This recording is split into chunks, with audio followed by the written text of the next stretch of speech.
Let's talk about Downs of the Dead, directed by Even Husby Grådal. This is a film from Norway about a zombie apocalypse set in a home for the mentally challenged.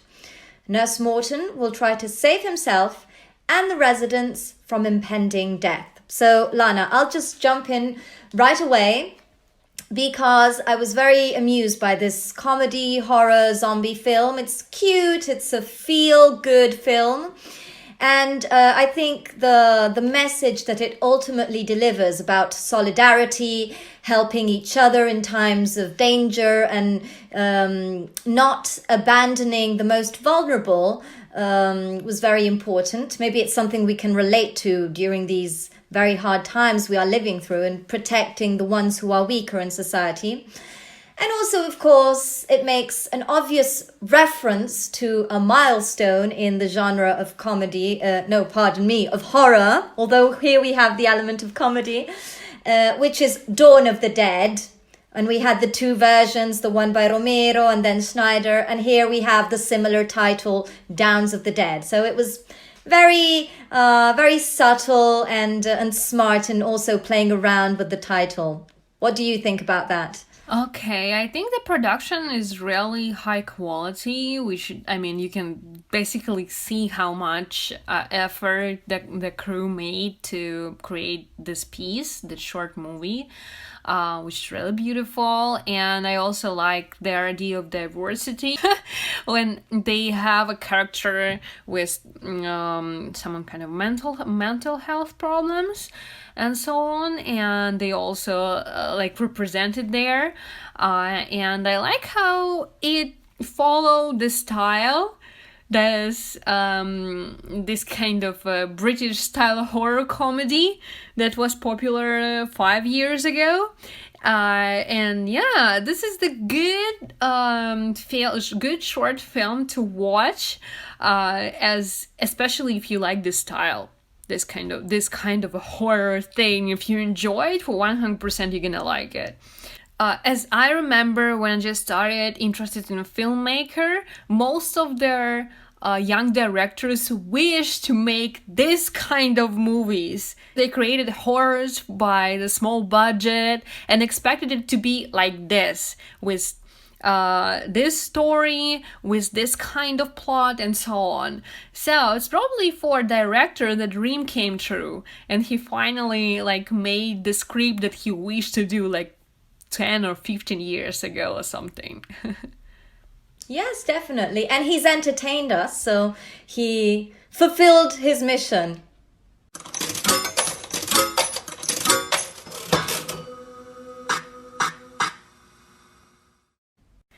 Great! Now let's talk about wonderful movie One Night Stand, directed by Meli Yina.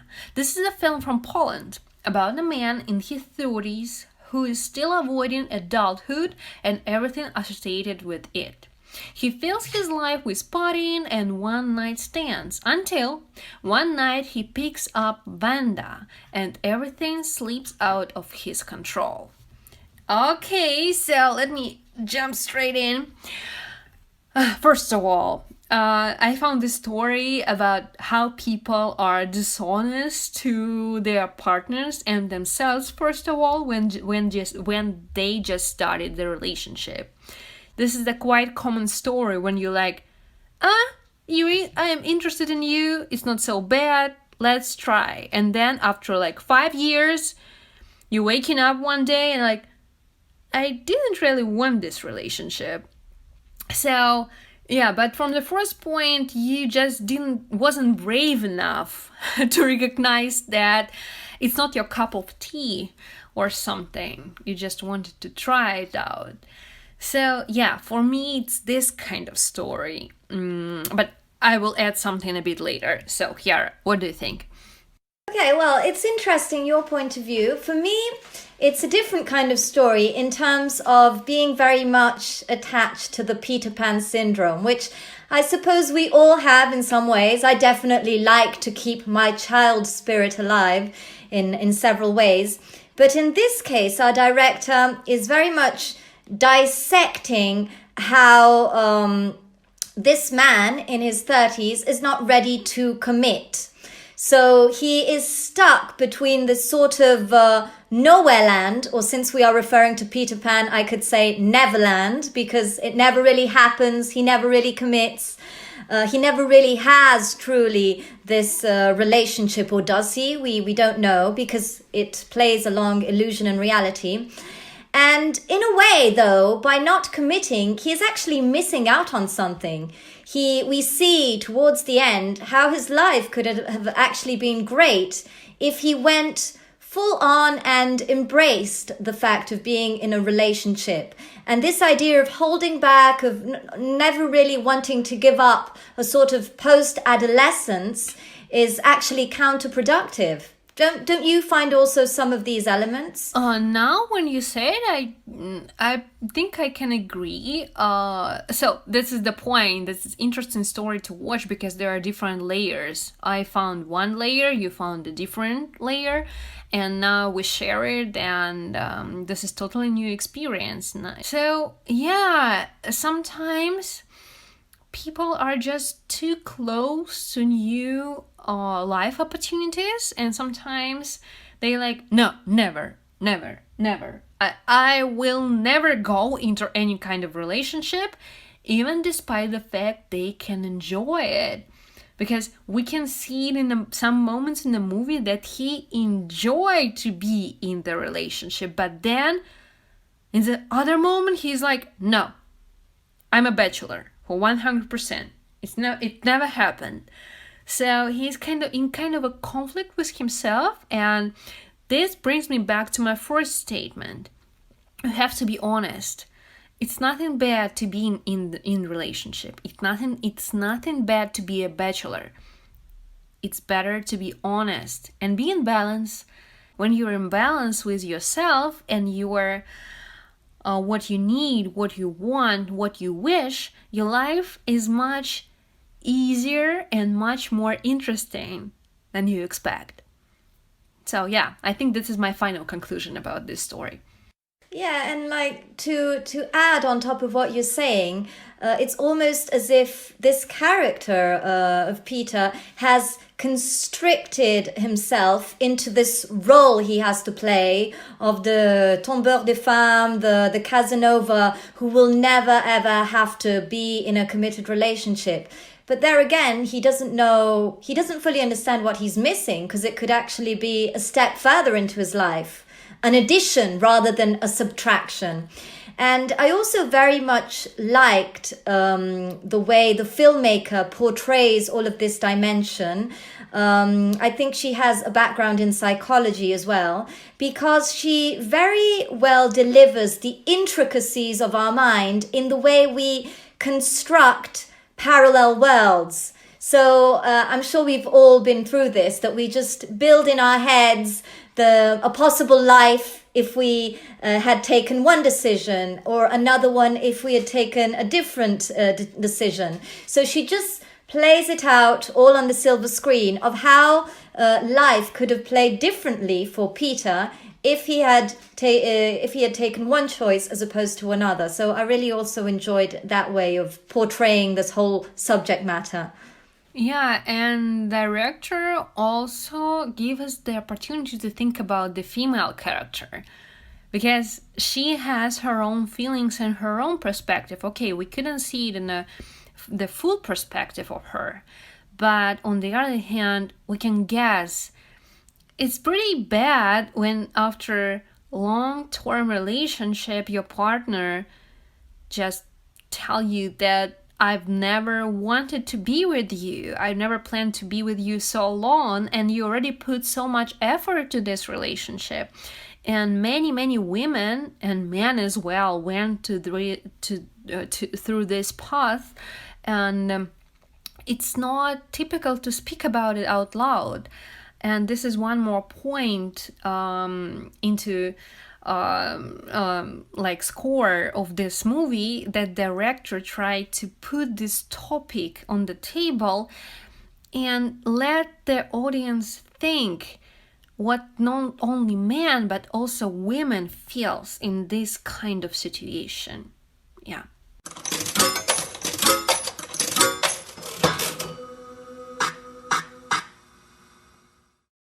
Now, let's talk about Proxy Exam, directed by Nang-kyun Kim. This is a film from Korea about a young girl, Hong-ju, who has no nationality. Her parents defected from North Korea and gave birth to her in China and passed away there. Now she is a teenager in South Korea and would like to go to school and join fan meeting for her favorite singer, just like her peers. But these are only dreams, since she can't prove her own existence.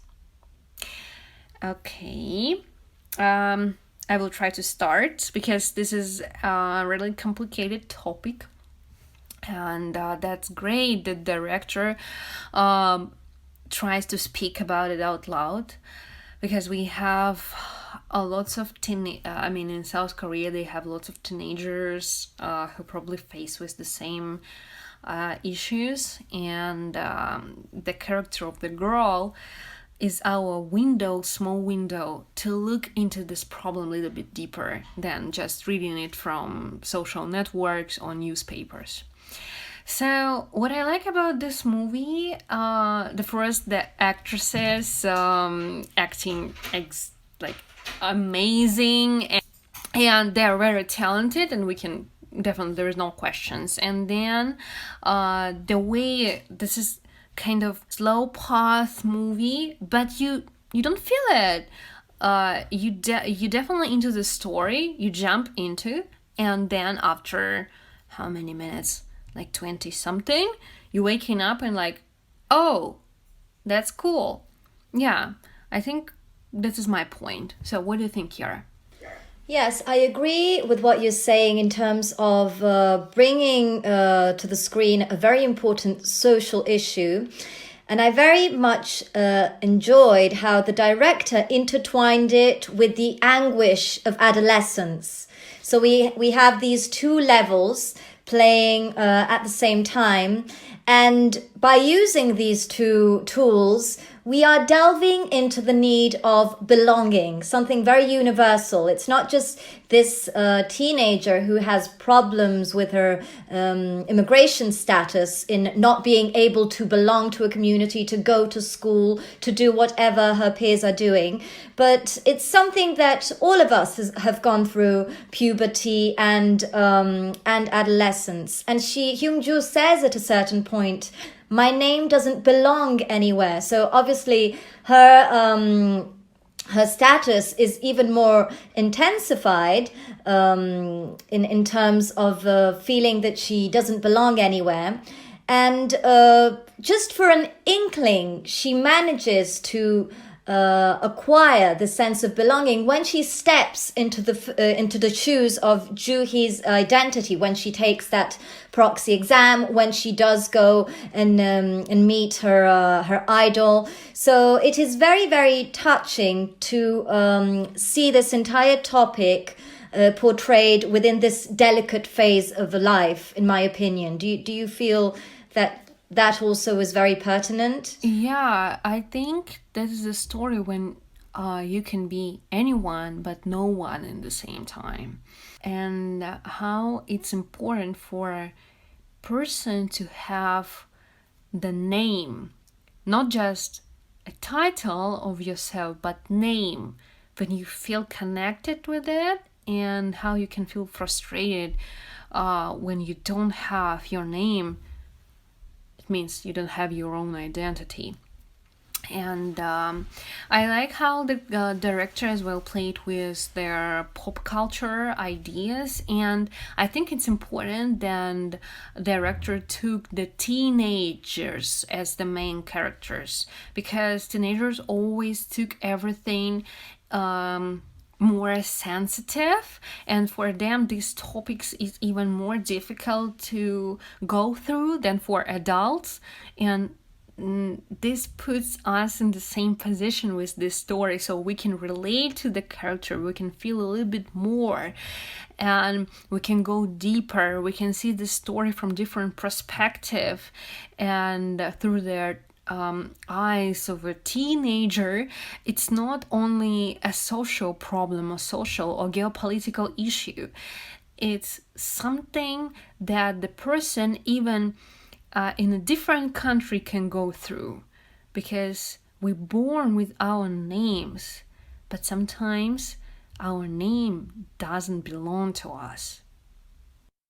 Yes, it's very much of an existential journey that we're doing in this quest of identity, as we were both saying, and it is done in a very simple and straightforward manner that is very relatable, even for us who obviously did not have to go through these difficulties in terms of being who we are within our country.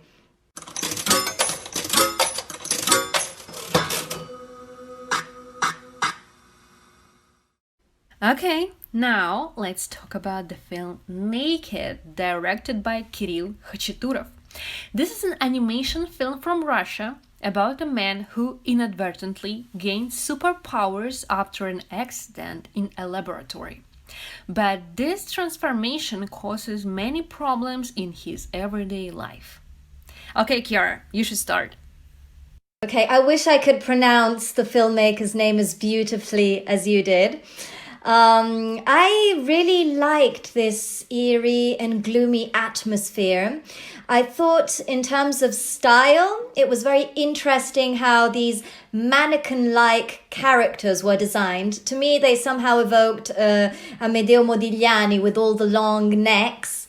And I must say, lots of things came to my mind while watching this short. For instance, the first thing that came to my head was Hans Christian Andersen's fairy tale about the emperor's new clothes, and how he walks around with these new clothes that obviously are made out of nothing, and no one has the courage to tell him that he is nude, except for a child. So in that case, the moral was the fear of people of speaking up because they were afraid of judgment. And I feel that the sense of fear is also present in this film in another way. It's a story about gaining something that isn't wanted and the fear of how others will accept it within society. So perhaps a sort of rejection to what is unknown, to what is not habitually accepted by society's standards. So I thought it was very profound. The suburban landscape and setting also enhanced this general feeling. So I thought it was very profound in these regards. What about you? Okay, first of all, when I watch it from every first moment, it's recognizable that this movie made by Russian director. The atmosphere for 100%, you feel like you're somewhere in there far from their city center district, in the small city, and where you have to take a train for 1 hour, and you have this atmosphere of the the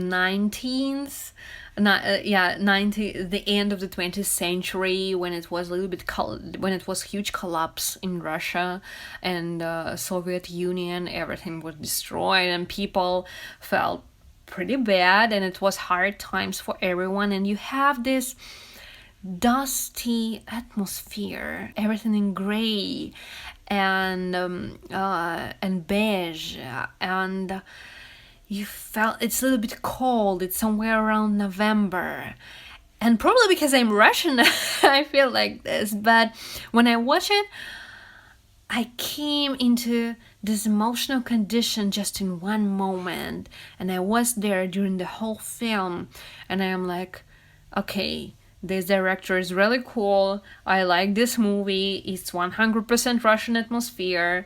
It's no questions why this movie attended so many different film festivals all over the world.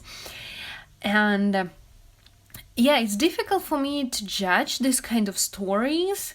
I just, somewhere in my blood, I always will understand where it's from. So, but I really enjoyed watching it. Yeah, definitely. I can't relate to it from a Russian perspective, but I was fully absorbed in this uncanny atmosphere and feeling. So it's something that goes right through you, definitely. Yeah, as the same way as the main character went through their walls, you had the same feeling watching this short movie.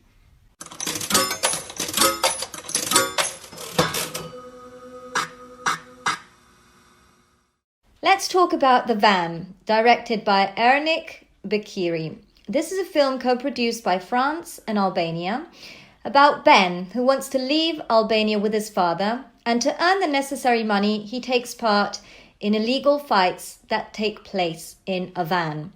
So, Lana, I'll just go straight to it because I thought this film was a great punch in the gut. It was possibly clearly inspired by Fincher's Fight Club. I read that the director, as a matter of fact, for his graduation film, Seed Money, had shot that movie based on a script by the screenwriter of Fight Club, Jim Alls.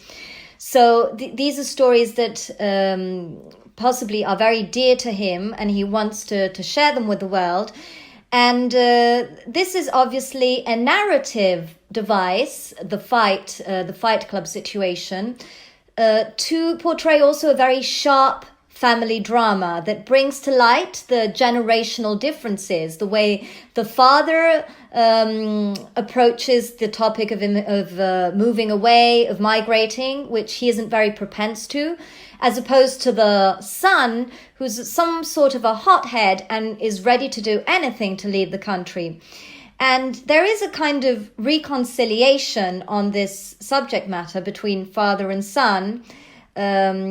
We have an open ending, but we do have an intuition that the resolution to this tension and to this topic of moving away will resolve into tragedy. So it was very heartfelt for me to watch this film, and it was brilliantly done because the film is shot with great tension that always keeps you hanging and hooked. Did you also feel that kind of emotional pathos? Yeah, by the end of this film, I mean, I have to say the script is wonderful. The screenwriter did a great job. This is what all the art of screenwriting is about. When you give no choice to the audience, there's only one option. You will feel trapped, you will feel bad, you will feel this tension. Even there is the final scene, there is nothing going behind it, but you gonna stay in this condition for a long time after it. And this is the real art of script writing.